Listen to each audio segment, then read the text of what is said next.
Even just to eat one meal, cooking and washing, I feel already it's a lot of work for me.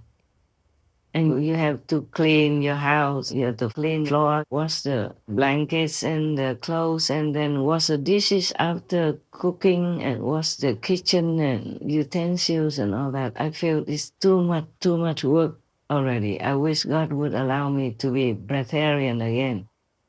It's more convenient, but still, I cannot. I'm not allowed to. I still feel very sorry that I can't be breatharian because it was so good when I was breatharian. I felt like I was walking on the cloud and everything felt light. Everything felt like no worry, even nobody involved, nothing you should worry about, nothing you fear. Because you have nothing. And if you even don't eat, don't drink, you really have nothing to fear at all. You have nothing to lose. It was absolutely a very, very, very beautiful feeling. And now even eating once a day, oftentimes I also don't taste anything. Sometimes I feel a little appetite or even hunger, but rarely does the food taste any good. Maybe because when you cook for yourself, it doesn't taste very good. If somebody else cooks for you, then maybe it tastes good. I remember I loved food. I loved food so much before. And I always had a kind of small party in my little kitchen. I had a couple of chefs and cooks to cook for me. So I asked them to cook a lot and I invited the workers in the ashram, some monks or some nuns, not all of them. Those who came helped me to repair the house or repair the car, or some helped me to clean the golf car or clean my yard, something like that. So monks or nuns, I invited them. They took turns. So it was very good. And when I ate with someone else, it tasted so good, so appetizing. And then I kept eating a lot. But then later I preferred to eat once a day and less, because even if you like to, you shouldn't eat so much. I mean, me, huh? Not you, okay? Please do what you want with your life. It's your life. As long as you don't harm anyone and as long as you're vegan, I'm happy already. But if you want to try to have less and less pain, invisible pain even from plants, trees or flowers in your house, then you can try a little bit at a time till you get used to it. See, if your body accepts you have it, don't cut everything off all at once like the way I did when I became breatharian. Maybe you will cause yourself trouble. I didn't cause myself trouble. I was younger then and healthy. I worked a lot in that temple, cleaning every day, washing, cooking for everybody. Yeah. And helping to write articles for the abbot and transcribing his talk onto paper. Yes. He had a magazine or something. Before that, I had met a Watarian nun before, I told you, in Miaoli. Not where we live, but nearby in the same region called Miaoli. So my heart ever since has been longing to be at least a Watarian or breatharian, but I could not somehow. Because I have to tell you the truth, I loved food. I remember a long time ago, the Buddha told me that he became Buddha before I would, because I love food too much and ate a lot. I still do though, even though not as much as before.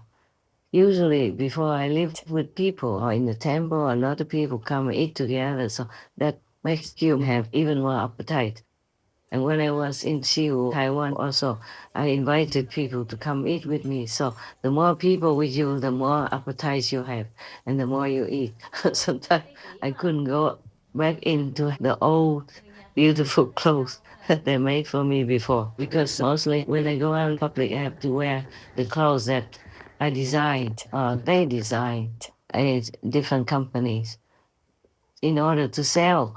Like I'm a model, but I don't have any payment for it, okay? Don't be envious. I didn't know being a master, you even have to sing and dance. I had to do many things, and I still have to. Somehow, most of the people who knows about my designs or my jewelry, for example, they love it. So I had to show it anyway. You might wonder why I don't advocate for 1 meal a day or asceticism when I myself do it. I do it for a different reason. I told heaven that if I eat once a day, while normally I could eat 3 times a day, that whatever meal I don't eat could be given to other souls. And even if you don't meet those hungry people or maybe hungry ghosts, if you have spare in your mind, then the food will go to them in the different delivery. They don't necessarily see that I share my meal with them, but because of the vow, they will get it. But I'm just trying to bring home to you, don't punish your body. 1 meal a day won't make you liberated and won't make you enlightened, because it has to be transmitted by an enlightened master, just like a candle. Pass on the light to the next candle, and both will be brightened like that. But without that lighted candle, the other candle will not be bright. There has to be another fire instrument somewhere, like a candle, fire, a lighter, or even burning gas on the stove. Now, Mahaga섭, he was already an ascetic, so spiritual, he learned some with other masters before the Buddha. So how come he still had to find the Buddha in order to realize his holy position as an arhat in a short time? Why did he have to do that? Huh? Why? Because he knows you have to have a guide, you have to have an expert, you have to have this master who transmits the way to you with the master energy attached to it, in the beginning at least, to help you to go back into the inside realm where you belong. Yeah, and then slowly you walk home from the inside realm. If you don't have a master, a living master, a living teacher, then no matter what you do, you can say 99% is not fruitful. Even if you can achieve some meditative power like a seer or some yogic power or something, it's not complete liberation, it's not Buddhahood. You will be reborn again on earth, and then God knows if you can still continue to control your life in virtue, morals, and beauty or not. Without a real transmission of inner power to you, to open your own power, it's a very slim chance that you could enlighten yourself and reach liberation, or if learning some other method that is not suitable, that is not the ultimate. And after Mahaga섭 sent for his wife, she came study with the Buddha, and in a short while she became an arhat also. It means saint already. During the Buddha's time, sometimes the Buddha just talked to somebody, they came and talked to him, and the Buddha explained to him, expounded to him the truth, and then that person became enlightened and attained some level after meeting and talking to the Buddha. It's not because of the Buddha's talk or voice, it's because of the power emanating from it. And also that the Buddha will teach that person a method to practice. Maybe light and sound method, the way you are practicing.